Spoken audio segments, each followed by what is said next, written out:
Friends, welcome to Geetanjali's note making classes. मैं हर एक सेक्शन से क्या क्वेश्चन आ सकता है आपके बीएड एग्जाम में और आप उसे किस तरह अटेंड करें इस सीक्वेंस में जा रही हूँ। अगर आपको पढ़ाने का तरीका अच्छा लग रहा है तो जल्दी से सब्सक्राइब कीजिए ताकि मेरे लेटेस्ट वीडियोस आपके पास पहुँच जाएं। आज का जो टॉपिक हम डिस्कस करेंगे वो है बीएड फर्स्ट सेमेस्टर का प्रोस्पेक्टिव्स इन चाइल्ड डेवलपमेंट का unit 3 childhood as a period of socialisation का सेक्शन 3.4 का सब सेक्शन कॉन्फ्लिक्ट रेजोल्यूशन। तो चलिए जानते हैं इस टॉपिक से क्या क्वेश्चन आ सकता है आपके एग्जाम में और आप उसे किस तरह लिखें। इस टॉपिक से जो क्वेश्चन आ सकता है वो है what is conflict resolution, right the different methods of conflict resolution. तो चलिए अब देखते हैं कि इसे किस तरह अटेंड करें।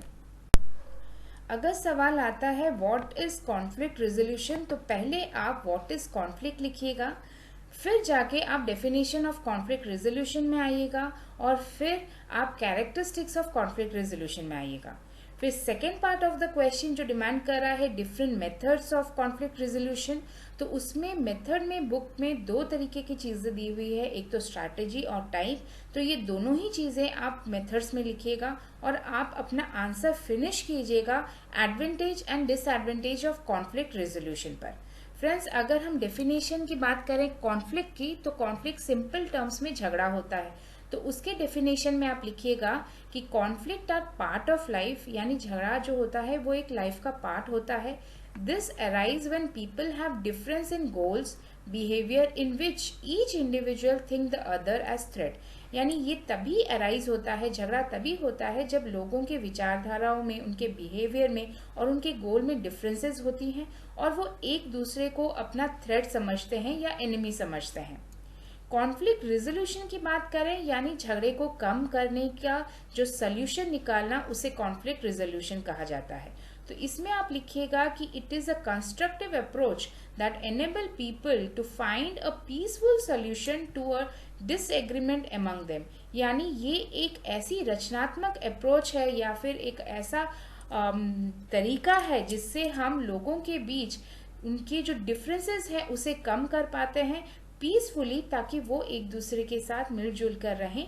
तो उसे हम कॉन्फ्लिक्ट रेजोल्यूशन कहा जाता है। और इसके कैरेक्टरिस्टिक में आप लिखिएगा कि it reduces anger, stress and frustration among people. जब कॉन्फ्लिक्ट होता है तो वो लोगों के अंदर एंगर लाता है, स्ट्रेस लाता है और इमोशनल फ्रस्ट्रेशन लाता है। तो कॉन्फ्लिक्ट रेजोल्यूशन ये सारी चीज़ें कम करता है, जिसकी वजह से लोगों की प्रोडक्टिविटी, काम करने की प्रोडक्टिविटी बढ़ जाती है। और सेकेंड जो पॉइंट होगा वो होगा कि conflict resolution helps to learn how to resolve problems and prevent violence by making people recognise conflict. यानी कॉन्फ्लिक्ट रेजोल्यूशन तीन तरह की काम करता है। पहला कि लोगों को बताता है, एक ऐसा अप्रोच है जो लोगों को बताता है कि किस तरह एक प्रॉब्लम को सॉल्व किया जाए, यानी सॉल्व प्रॉब्लम्स, एक वो स्ट्रैटेजी हो, किस तरह के हम मेथड्स यूज करें ताकि कॉन्फ्लिक्ट ना हो। तो वो पहली चीज़। दूसरी चीज़ है वो लोगों के बीच वायलेंस कम कराता है, यानी जो झगड़ा है, जो वायलेंस है वो कम करता है।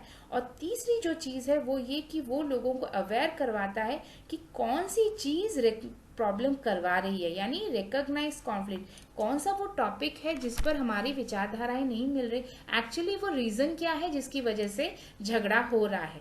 तो यहाँ कॉन्फ्लिक्ट रेजोल्यूशन के तीन जो मेन फीचर्स हैं वो डिस्क्राइब किए गए हैं और वही आप लिखिएगा। Second part of the question हमें पूछ रहा है कि मेथड्स ऑफ कॉन्फ्लिक्ट रेजोल्यूशन। उसमें फ्रेंड्स आपको दो चीज़ें लिखनी होंगी, एक तो स्ट्रैटेजी लिखना होगा और दूसरा टाइप लिखना होगा। स्ट्रैटेजी मतलब वो रणनीति जो फॉलो की जाती है एक कॉन्फ्लिक्ट को रोकने के लिए या कॉन्फ्लिक्ट रिजॉल्व करने के लिए। तो उसमें 4 टाइप्स जाती हैं। पहला जाता है अवॉइडेंस, दूसरा जाता है डिफ्यूजन, तीसरा जाता है कन्फ्रंटेशन और चौथा जाता है कंटेनमेंट। अवॉइडेंस होता है जब कोई इंडिविजुअल कंप्लीटली इग्नोर कर देता है कॉन्फ्लिक्ट को, वो बिल्कुल अपने ही काम में लगा रहता है और कुछ हो रहा है, कॉन्फ्लिक्ट हो रही है, झगड़ा हो रहा है, उसे बिल्कुल नज़रअंदाज करता है, उसे अवॉइडेंस कहा जाता है। डिफ्यूजन होता है जब दो इंडिविजुअल हों, दो ग्रुप्स हों जो जिनका कॉन्फ्लिक्ट हो रहा है, वो कॉन्फ्लिक्ट का जो रीज़न है उसे छोड़कर कोई और रीज़न पर डिस्कशन करके, जहां उनका म्यूचुअल गोल है, म्यूचुअल इंपॉर्टेंस है, वहाँ यानी वो चीज़ जो दोनों के लिए ज़रूरी है वो पर वो कॉन्फ्लिक्ट एरिया नहीं है, उस पर वो काम करते हैं। उससे जब दोनों एक चीज़ पर काम करना शुरू करते हैं तो ऑटोमेटिकली जो अलग प्रॉब्लम है जिसकी वजह से कॉन्फ्लिक्ट हो रही है वो कम हो जाती है, और इस मेथड को डिफ्यूजन कहा जाता है। तीसरा जो मेथड है कन्फ्रंटेशन है। इसमें दो जो ग्रुप्स होते हैं जिनके अंदर झगड़ा हो रहा है वो सामने बैठ के जो प्रॉब्लम एरिया है जिसकी वजह से झगड़ा हो रहा है उसे बैठ के डिस्कस करते हैं और एक नेगोशिएशन करते हैं, और ये सबसे प्रोडक्टिव तरीका होता है कॉन्फ्लिक्ट रिजोल्यूशन का। और चौथा होता है कंटेनमेंट, यानी वो तरीका जिससे आप झगड़े को आउट ऑफ कंट्रोल जाने से रोकें, कुछ भी मेथड यूज करके आउट ऑफ कंट्रोल जाने से रोकें, जिसमें एक नेगोशिएटर का यूज करें या फिर जो इंडिविजुअल या जो ग्रुप झगड़ा करें उन्हें बिल्कुल आइसोलेट कर दिया जाए। कोई भी मेथड आपने स्कूल में भी देखा होगा कि दो स्टूडेंट्स अगर झगड़ा कर रहे हैं तो फ्रेंड्स उन्हें आके अलग अलग बैठा देते हैं, उन्हें अलग ले जाते हैं, या फिर एक टीचर को बुलाया जाता है नेगोशिएट करने के लिए, पेरेंट्स से पूछा जाता है। तो ये जो चीज़ें हैं वो होती है कंटेनमेंट में, यानी वो स्ट्रैटेजी जो एट एनी कॉस्ट कॉन्फ्लिक्ट बहुत ज़्यादा ना बढ़े उसको रोकने के लिए किया जाता है, उसे कंटेनमेंट कहा जाता है। तो आप इसी को एक्सप्लेन कीजिएगा, आप अवॉइडेंस में लिखिएगा In this, the conflict is ignored and an attempt to keep the conflict withdrawn. It is effective if the conflict is small and can be neglected. यानी आप इस avoidance strategy में conflict को completely ignore किया जाता है और conflict से withdraw किया जाता है, यानी conflict है भी उससे वो withdraw कर लेता है, इस झगड़े के बारे में सोचा ही नहीं जाता। पर ये तभी इफेक्टिव होता है जब कॉन्फ्लिक्ट छोटा होता है और वो उस चीज को नेग्लेक्ट किया जा सकता है, यानी कॉन्फ्लिक्ट एक ऐसे एरिया में है जो बहुत वाइटल नहीं होता किसी एक प्रोसेस में या फिर एक ऑर्गेनाइजेशन में, तभी अवॉइडेंस का यूज किया जाता है। Diffusion, it is a strategy to deactivate the conflict and cool the emotions by finding mutual important goals। यानी ये वो स्ट्रैटेजी है जहां कॉन्फ्लिक्ट को डीएक्टिवेट किया जाता है, इमोशंस को कूल डाउन किया जाता है। किस तरह? कोई अलग टॉपिक पे बात करके जहां उन दोनों ग्रुप्स का म्यूचुअल अंडरस्टैंडिंग हो और वो दोनों चीज़ें, दोनों ही ग्रुप्स उस गोल को पाने के लिए बहुत इंपॉर्टेंस देती हों, वो उस चीज़ को जब हम यूज़ करते हैं, उस स्ट्रैटेजी को यूज़ करते हैं, उसे डिफ्यूजन कहा जाता है।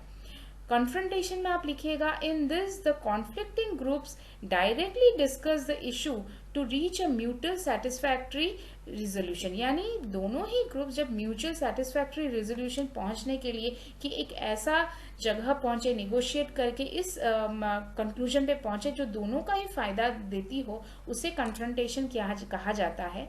This strategy maximizes the achievement of goals by both the parties and is the most successful approach which benefits all। ये सबसे सक्सेसफुल अप्रोच होता है जिसमें सारे पार्टीज बेनिफिट पाते हैं, और ये क्या करता है, अचीवमेंट यानी एक जो कॉन्फ्लिक्ट है उसे रिजॉल्व करना को जो अचीवमेंट है ये मैक्सिमाइज करवाता है, यानी बिल्कुल जड़ से इस कॉन्फ्लिक्ट के प्रॉब्लम को वो निकाल देता है, कॉन्फ्लिक्ट और अराइज ही नहीं करता इसकी वजह से बाद में। जो चौथा पॉइंट है वो है containment. In this the negotiation ensures the conflict doesn't go out of control. यानी इस जगह पे वो नेगोशिएशन किया जाता है जहां चाहे म्यूचुअल अंडरस्टैंडिंग हो ना हो, कुछ भी हो, पर एट एनी कॉस्ट कॉन्फ्लिक्ट कभी भी आउट ऑफ कंट्रोल नहीं जाना चाहिए। This strategy is carried out when open discussion fails. तो ये उस जगह पे यूज किया जाता है जहां कन्फ्रंटेशन नहीं काम दे रही, तो उस जगह पे अगर कन्फ्रंटेशन या फिर ओपन डिस्कशन फेल हो रही है, कंटेनमेंट यूज की जाती है। The representatives of conflicting parties are allowed to negotiate. तो यहाँ क्या होता है कि एक रिप्रेजेंटेटिव होता है दोनों पार्टीज का, वो आके नेगोशिएट करते हैं, क्योंकि दोनों पार्टीज खुद ब खुद एक दूसरे के सामने बैठ नहीं पाती, झगड़ा बहुत ज्यादा बढ़ जाता है, तो नेगोशिएटर आकर हेल्प करता है। जिस तरह स्कूल में दो बच्चों के बीच झगड़ा बहुत ज्यादा बढ़ जाता है तो टीचर आके नेगोशिएट करती है, वो कंटेनमेंट टाइप ऑफ स्ट्रैटेजी पे जाएगा कॉन्फ्लिक्ट रेजोल्यूशन का। स्ट्रैटेजीज के बाद आता है टाइप्स, और टाइप्स दो तरीके की होंगी कॉन्फ्लिक्ट रेजोल्यूशन में, एक होगा प्रोएक्टिव और दूसरा होगा रिएक्टिव। जो हम नेक्स्ट स्लाइड में देखेंगे। प्रोएक्टिव होता है यानी जब एक ऑर्गेनाइजेशन में कुछ लोग ये सेंस कर पाते हैं कि कहाँ प्रॉब्लम हो सकती है और उसके लिए प्रोएक्टिवली एक काम किया जाता है, कॉन्फ्लिक्ट रिजोल्यूशन के लिए एक स्ट्रैटेजी बनाई जाती है और बिल्कुल पूरा कंसर्न इसमें दिया जाता है कि किसी भी तरीके से कॉन्फ्लिक्ट ना हो और हो रहा है तो जितनी जल्दी हो सके वो सॉल्व हो जाए, तो उसे हम प्रोएक्टिव कहते हैं। और इसके डेफिनेशन में लिखिएगा कि in this intelligent people sense the situation and take suitable steps to prevent the conflict. तो इंटेलिजेंट लोग जो होते हैं, जो ऑर्गेनाइजेशन की मैनेजमेंट होती है, वो सुइटेबल स्टेप्स लेती है ताकि कॉन्फ्लिक्ट रिजॉल्व हो जाए। और वो जो स्टेप्स लिए जाते हैं प्रोएक्टिवली कि कॉन्फ्लिक्ट ना हो, उसमें से जो पहला होता है वो है setting realistic goals which are within the capacity to achieve. तो ऐसे गोल्स जो अचीव किए जा सके वो सेट करना। दूसरा, proper planning to achieve the goal. जिस गोल के लिए सारे मिलकर काम कर रहे हैं, ऑर्गेनाइजेशन काम कर रही है, उसके लिए एक प्रॉपर प्लानिंग। और replanning of goal if it is change, अगर गोल में कोई चेंज हो रहा है तो रीप्लानिंग की जाए उस चीज़ के लिए। और positive attitude and values to achieve it, यानी अगर कोई फेल्यूर देखा जा रहा है अपने टीममेट्स में हो, ऑर्गेनाइजेशन में हो, तो उन्हें पॉजिटिव थिंकिंग डेवलप करनी चाहिए, इनकरेजमेंट मिलना चाहिए ताकि वो गोल अचीव कर पाएँ। और फिफ्थ में जाएगा analyse one capacity and external factors to resolve conflict. तो कॉन्फ्लिक्ट रिजॉल्व करने के लिए जो एक्सटर्नल फैक्टर्स हैं, क्या हेल्प हो सकती है, किसका ले सकते हैं हम, वो हमें लेना चाहिए और एक इंडिविजुअल की कैपेसिटी के हिसाब से उन्हें काम देना चाहिए। और सिक्स है to establish wider interest to move away from conflict situation. और ये सबसे इम्पॉर्टेंट जाएगा एक ऑर्गेनाइजेशन में, क्योंकि जब बहुत सारे लोग एक दूसरे से काम करते हैं, एक दूसरे के साथ काम करते हैं, तो उनमें कॉन्फ्लिक्ट आती है, पर्सनल कॉन्फ्लिक्ट भी होती है, पर वो सारे मिलकर एक साथ काम करते हैं क्योंकि उनका जो गोल होता है वो ऑर्गेनाइजेशन के लिए, बेटरमेंट के लिए होता है। तो यहाँ एक बड़ा गोल सेट करना चाहिए जहाँ पर्सनल छोटे छोटे कॉन्फ्लिक्ट्स को इम्पोर्टेंस ना देकर, बड़े गोल को इम्पोर्टेंस देकर उससे रिजॉल्व करके कॉन्फ्लिक्ट आगे बढ़ना चाहिए। तो ये जाएंगे स्टेप्स प्रोएक्टिव में। प्रोएक्टिव के बाद आता है रिएक्टिव कॉन्फ्लिक्ट रिजोल्यूशन। इसका मतलब होता है कि अगर कॉन्फ्लिक्ट शुरू हो गया है या फिर एंगर है या फिर एंजाइटी है तो किस तरह इंडिविजुअल रिएक्ट करते हैं उस सिचुएशन को। पहला आता है रिप्रेशन, जिसमें इंडिविजुअल अपनी इस जो फीलिंग्स है जो उन्हें हर्ट करती है, उस फीलिंग को वो अपने अनकॉन्शियस माइंड तक ले जाते हैं और उसे भूलने की कोशिश करते हैं। तो ये मोटिवेटेड फॉरगेटिंग होता है। In this the individual push those ideas into his unconscious mind to avoid it. Regression आता है, यहाँ इंडिविजुअल कॉन्फ्लिक्ट होने से पहले जिस तरह का व्यवहार करता था, बिहेवियर उसका था, वो उस बिहेवियर को वापस चला जाता है ताकि कॉन्फ्लिक्ट जैसा सिचुएशन आया ही नहीं है उसके लाइफ में। तो इसको कहते हैं रिग्रेशन। आप इसमें लिखिएगा in this the individual reverts to earlier mode of behaviour to escape conflict situation.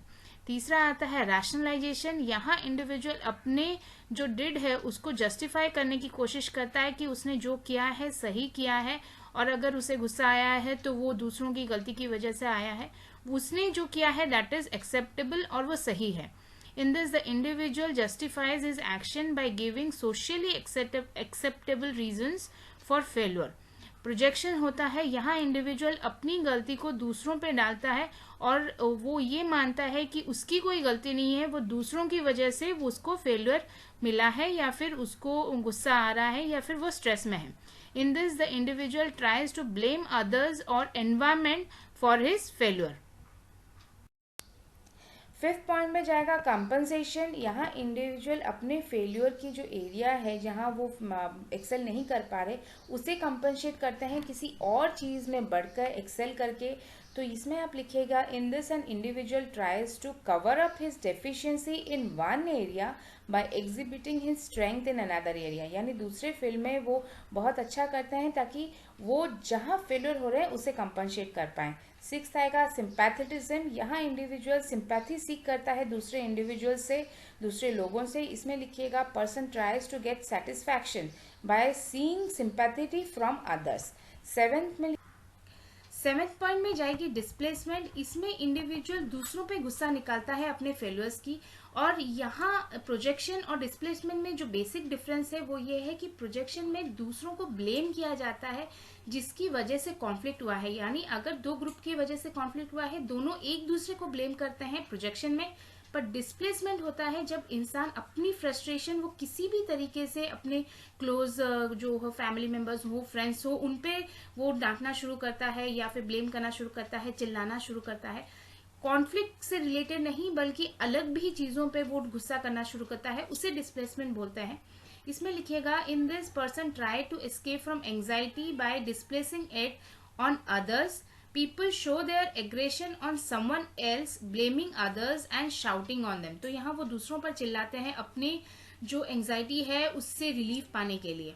8th point में जाएगी reaction formation. In this the individual resolve the conflict by going to extreme opposite, यानी opposite extreme जाता है। यानी इसका example आप इस तरह लीजिए कि अगर कॉन्फ्लिक्ट हो रही है तो इंडिविजुअल अपने में इतनी गिल्टी फीलिंग लाता है कि वो कहता है मैं बहुत गलत हूँ, मुझ में कोई अच्छाई नहीं है, मुझे चेंज होना है, मुझ में ह्यूमैनिटी नहीं है, वरना मैं इस सिचुएशन में क्यों हूँ। तो वो कंप्लीटली एक्सट्रीम एंड जाने की कोशिश करता है। 9th पॉइंट में जाएगा आइडेंटिफिकेशन। इसमें इंडिविजुअल अपना फेलियर जो है वो दूसरों की सक्सेस में ढूंढता है जिससे वो बहुत ज़्यादा क्लोजली अटैच होता है। तो इसमें लिखिएगा, in this the person reduces his tension through achievement of other person with whom they are closely attached।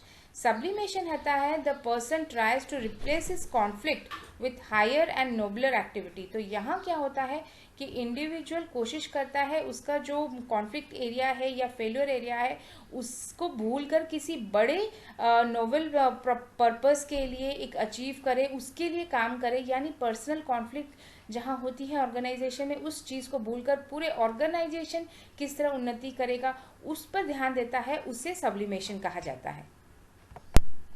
आप अपना आंसर फिनिश कीजिएगा advantage and disadvantage of conflict लिखकर। एडवांटेज में लिखिएगा, it helps to protect the personality of an individual. यानी अगर इनके individual बहुत ज़्यादा गुस्सा करता है तो उसकी पर्सनैलिटी पर इफेक्ट डालता है उसका गुस्सा, स्ट्रेस और इमोशनल फ्रस्ट्रेशन। तो ये हेल्प करता है उसकी पर्सनैलिटी को प्रोटेक्ट करने के लिए। Person is relieve from tension and stress by this. It helps the person to adjust to the prevailing situation. तो यहाँ इंडिविजुअल अपनी जिस सिचुएशन में है उस जगह पर एडजस्ट करने में उन्हें आसानी होती है बाय कॉन्फ्लिक्ट रेजोल्यूशन। 4th में लिखिएगा, it increases productivity and constructive thinking in an individual. तो इससे लोगों की प्रोडक्टिविटी भी बढ़ती है क्योंकि वो स्ट्रेस में नहीं रहते और उनकी कंस्ट्रक्टिव थिंकिंग भी बेहतर होती है। 5th में लिखिएगा, it helps to increase coordination among group. तो यहाँ कॉन्फ्लिक्ट रेजोल्यूशन की वजह से लोगों के बीच कोऑर्डिनेशन बढ़ता है और वो बेटर काम कर पाते हैं। 6th में लिखिएगा, it provides time through temporary solution of conflict. यानी अगर कॉन्फ्लिक्ट को टेम्पररी टाइम के लिए उसे दूर कर दिया गया है तो लोगों को टाइम मिलता है और अपनी गोल को पहुंचने के लिए, अपनी जो वो अचीव करना चाहते हैं उसे अचीव करने के लिए। डिसएडवांटेज ऑफ कॉन्फ्लिक्ट रेजोल्यूशन में आप लिखिएगा, first point, people develop tendency of depending on conflict mechanism and not finding permanent solution to the problem। यानी ये एक ऐसा मैकेनिज्म होता है जिससे लोग टेम्पररी सोल्यूशन ढूंढने की कोशिश करते हैं, तो permanent solution of the conflict नहीं यूज़ करते वो। जिस तरह आप कह सकते हैं कि अगर कॉन्फ्लिक्ट है तो लोग उसे इग्नोर करने की कोशिश करते हैं, किसी दूसरे पर डालने की कोशिश करते हैं, सिंपैथेटिक ढूंढने की कोशिश करते हैं, पर ये चीज़ें कॉन्फ्लिक्ट कम नहीं करती, यानी जो इशू है उसे कम नहीं करता। तो यहाँ टेम्परेरी सोल्यूशन मिलता है, परमानेंट सोल्यूशन नहीं मिलता, और जिसकी वजह से परमानेंट सेटिस्फैक्शन ऑफ अचीवमेंट भी नहीं मिलता। सो permanent satisfaction of achievement is not achieve by this, और जिसकी वजह से टेम्परेरी होता है, सेटिस्फैक्शन नहीं मिलता। तो ये एक रीज़न हो सकता है कि इल हेल्थ हो, तबीयत खराब होती है, स्ट्रेस में इंसान रहता है और बाद में भी कॉन्फ्लिक्ट अराइज कर पाता है। तो ये इसका सबसे बड़ा डिसएडवांटेज है कि ये टेम्परेरी सोल्यूशन देता है तो बाद में कॉन्फ्लिक्ट रीअराइज कर पाता है। In this gives temporary solution to person resulting in reappearance of the conflict causing stress and ill health. चलिए अब एक रिकैप कर लेते हैं कॉन्फ्लिक्ट का डेफिनेशन। कॉन्फ्लिक्ट होता है वो चीज़ जो पार्ट ऑफ लाइफ होता है, अराइज करता है जब लोगों के बीच डिफरेंसेस होती हैं गोल और बिहेवियर की, और वो एक दूसरे को अपना थ्रेट समझते हैं। So arise when people have difference in goal and behaviour, think the other as threat and it's a part of life. Conflict resolution होता है एक कंस्ट्रक्टिव अप्रोच जो पीसफुली रिजॉल्व करता है disagreement. It's a constructive approach for peaceful solution to a disagreement. Characteristic में जाएगी, ये reduce करता है stress, anger and frustration among people. ये रिजॉल्व करता है प्रॉब्लम्स एंड रिजॉल्व करता है कॉन्फ्लिक्ट, यानी जो एरिया कॉन्फ्लिक्ट का है, किस वजह से झगड़ा हो रहा है, उसे रिकॉग्नाइज भी करता है, रिकॉग्नाइजेस कॉन्फ्लिक्ट। स्ट्रैटेजीज में जाएंगी, अवॉइडेंस। अवॉइडेंस है जब आप कॉन्फ्लिक्ट को इग्नोर करते हैं। ये तभी इफेक्टिव होता है जब कॉन्फ्लिक्ट बहुत छोटा होता है और नेग्लेक्ट किया जा सकता है, यानी conflict is ignored. It is effective if the conflict is small and can be neglected. Diffusion होता है जहाँ म्यूचुअल अंडरस्टैंडिंग की जाती है किसी और चीज़ पर, कॉन्फ्लिक्ट को छोड़कर, और दोनों ही ग्रुप्स काम करते हैं किसी और चीज़ को लेकर, तो वहाँ कॉन्फ्लिक्ट कम हो जाता है। तो it deactivate the conflict by finding mutual important goals.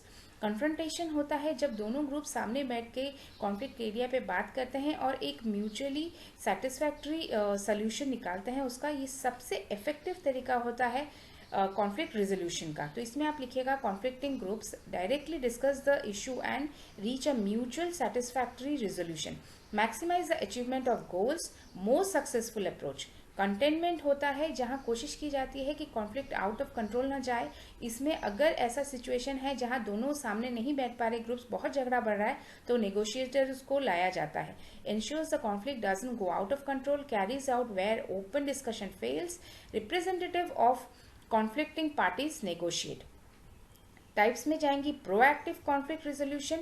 Intelligent people sense the situation and take suitable steps to prevent the conflict. यहाँ कोशिश की जाती है कॉन्फ्लिक्ट को प्रिवेंट करने की, और ये ज़्यादातर इफेक्टिव होता है ऑर्गेनाइजेशंस में। और इसकी स्ट्रैटेजी जो होती है, पहला होता है रियलिस्टिक गोल सेट करना, proper planning, replanning of goal if it is change, अगर गोल चेंज हो रहा है तो उसे रीप्लान करना, पॉजिटिव थिंकिंग अपने एम्प्लॉयज़ के बीच डेवलप करवाना, और analyse capacity and external factors, जो एक्सटर्नल फैक्टर्स हैं और कैपेसिटी आपके एम्प्लॉय है उससे एनालाइज करना, और एक वाइडर इंटरेस्ट के लिए काम करना। पर्सनल इंटरेस्ट में जो कॉन्फ्लिक्ट होती है उसे साइड में रख के कंपनी किस तरह बेटर हो, किस तरह ग्रो करे, उसको ध्यान पे रख के सारे एम्प्लॉयज़ काम करना।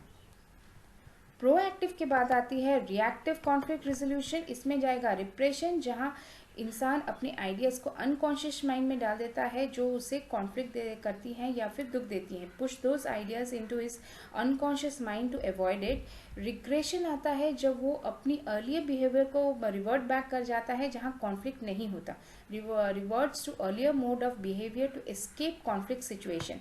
रैशनलाइजेशन होता है जब वो जस्टिफाई करता है अपना बिहेवियर या अपना failure, justifies as action by giving socially acceptable reasons for failure. Projection होता है जब वो अपना फेल्यूर का दोष किसी और पर डालता है, ट्राइज टू ब्लेम अदर्स और environment for his failure. Compensation होता है जब वो किसी और फील्ड में अदर दैन जहाँ कॉन्फ्लिक्ट है या जहाँ फेल्यूर है उस पर ना होकर किसी और फील्ड में एक्सेल करने की कोशिश करता है। Cover up his deficiency in one area by exhibiting his strength in other. Sympathetism होता है जहाँ इंडिविजुअल को सेटिस्फैक्शन मिलता है दूसरों से सिंपैथी लेकर, get satisfaction by seeing sympathy from others. Displacement आता है जब वो अपनी जो गुस्सा है वो किसी दूसरों पर डालता है, दूसरों पर गुस्सा करना शुरू करता है। In this the person tries to escape from anxiety by displacing it on others. Reaction formation होता है जब वो एक्सट्रीम एंड चला जाता है, यानी वो खुद को इतना गिल्टी फीलिंग करता है कि वो सोचता है कि मुझ में ह्यूमैनिटी नहीं है, मुझ में ह्यूमैनिटी होनी चाहिए, मुझ में काइंडनेस होना चाहिए, तो कम्प्लीटली डिफरेंट पर्सनैलिटी बनने की कोशिश करता है। In this a person resolve the conflict by going to extreme opposite extreme. Identification होता है जहाँ achievement of other person with whom they are closely attach, तो यहाँ पर्सन अपनी फेल्यूर्स को ओवरकम करता है दूसरों की जिससे वो बहुत क्लोजली अटैच है उसकी अचीवमेंट से। सब्लिमेशन होता है जहाँ इंडिविजुअल अपनी जो कॉन्फ्लिक्ट है, जो फेल्यूर है, उसको ओवरकम करने की कोशिश करता है किसी ऐसे अचीवमेंट से जो बड़ा है, नोवलर आइडिया है। यानी जिस तरह ऑर्गेनाइजेशन में छोटे छोटे पर्सनल कॉन्फ्लिक्ट्स को साइड करके ऑर्गेनाइजेशन के ग्रोथ पर ध्यान देना, उस तरह की को कहते हैं sublimation. The person tries to replace his conflict with higher and nobler activity. Advantages में जाएंगी, it protects the personality of the person, relieves from tension and stress, adjust in the prevailing situation, adjust the person in the prevailing situation, productivity बढ़ाती है, constructive thinking बढ़ाती है, increase करती है coordination among group members, और ये provide करती है time जिससे एक टेम्पररी जो सोल्यूशन देती है कॉन्फ्लिक्ट को, तो एक टाइम मिल जाता है ताकि गोल अचीव किया जा सके। डिसएडवांटेज में जाएंगी, ये परमानेंट सोल्यूशन नहीं देती, not finding permanent solution of the problem. उसके साथ ये परमानेंट सेटिस्फैक्शन ऑफ अचीवमेंट भी नहीं देता, permanent satisfaction of achievement is not achieve by this. और ये रीअपियरेंस ऑफ द कॉन्फ्लिक्ट भी प्रॉब्लम होती है इसमें, जो बाद में फ्रस्ट्रेशन, एंगर, इल हेल्थ या स्ट्रेस बढ़ाती है। अगर आपको मेरा पढ़ाने का तरीका अच्छा लग रहा है तो इसे लाइक कीजिएगा, फ्रेंड्स के साथ शेयर कीजिएगा और सब्सक्राइब ज़रूर कीजिएगा। Thank you.